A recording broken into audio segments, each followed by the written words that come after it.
atualmente, do epistemicídio, mas gostava de lembrar, por exemplo, os textos de Boaventura de Sousa Santos que fala do epistemicídio, atualmente, do epistemicídio das culturas minoritárias. Il faut dire qu'il y a eu une dictature au Brésil, mais il y a eu une dictature aussi au Portugal. Et Paulo Freire était quelqu'un qu'on ne pouvait pas lire ouvertement. Il existait, on savait, quelques-uns avaient des livres de Paulo Freire et on le lisait un peu à la cachette, quoi, parce que c'était la dictature et évidemment la dictature n'aime pas Paulo Freire. Après le 25 avril et quelques années plus tard,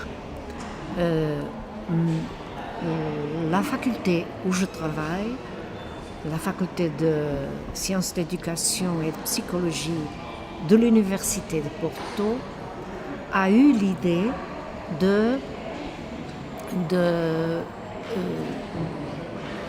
essayer de faire l'Institut Paulo Freire. Et alors, ça m'a...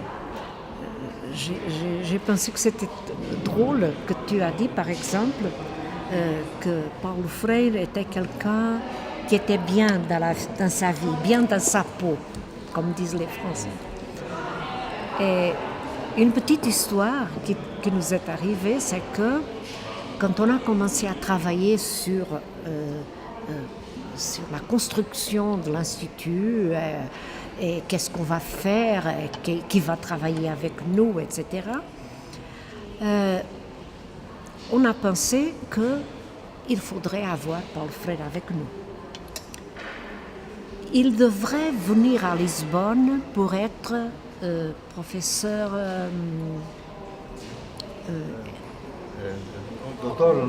Dottor honoris causa. Et alors, on lui a écrit, on lui a dit, est-ce que ce serait possible que vous passeriez à Porto avant d'aller à Lisbonne et que vous pouvez être avec nous? Et il a répondu, oui, si vous m'offrez tripas à moda do Porto. Tripas à moda do Porto, c'est un plat populaire de Porto, très bon, n'est-ce pas? Et alors, lui a dit tout de suite, mais si, évidemment, on va vous offrir, volontiers, on va vous offrir tripas à moda do Porto.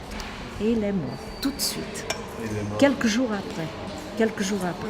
Donc, on n'a pas eu la chance de le connaître.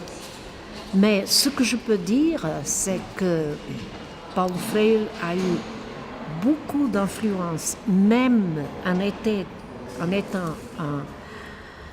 un auteur qui était défendu, mais il a eu beaucoup d'influence dans des mouvements populaires d'éducation et d'alphabétisation où je ne participais pas parce que je n'étais pas là. J'étais en France à ce moment-là.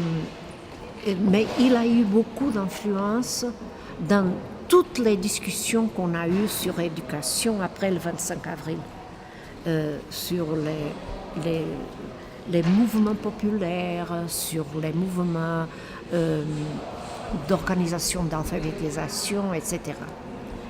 Et maintenant, on essaye de travailler avec Paulo Freire, nous, l'Institut.